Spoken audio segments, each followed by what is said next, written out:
The Des Moines, Iowa superintendent detained by ICE on Friday has now resigned from his job. Dr. Ian Roberts stepping down one day after the school board put him on unpaid leave while they looked into his immigration status. Fox's Olivianna Calmes is in Des Moines, Iowa tonight. Olivianna, a big update. How are people reacting to this?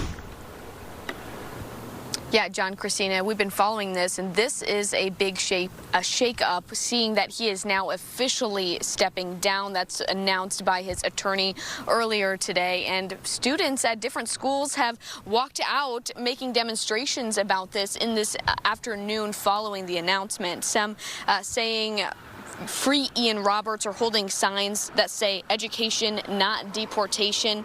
Now, the Des Moines School Board gave Roberts until noon today to prove he can work legally in the U.S. Instead, his attorney, Alfredo Parrish, announced his resignation. Now, when asked about Roberts' current immigration status, his Social Security card, Parrish said he wouldn't comment.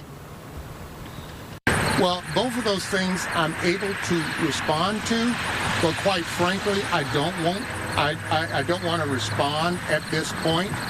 But as you may or may not know, certain people coming into this country are entitled to get a Social Security number. We thoroughly checked that out. That's not our concern at the moment. He went on to talk about the impact, he says, Roberts had on the school system here and test scores going up. And just to recap, this all happened, ICE agents arresting Roberts on Friday, saying he's in the country illegally. DHS saying they found a loaded gun, knife, and $3,000 cash in the district-owned car that Roberts was driving. Now, the board director, Jackie Norris, last night in a special meeting that was called for this, said this news blindsided her and her whole staff.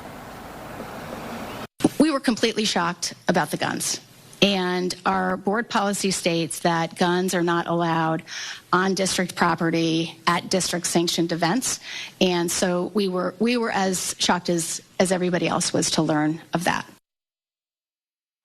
Now, interesting to know, they did say in the press conference that any employee found with a weapon in a district-owned car could be a cause for termination for just that. And right now, we know that the lawyers of Roberts have filed a petition for a stay on his removal order so they can fight this case. Meanwhile, the DOJ is opening up their own investigation into Des Moines public schools.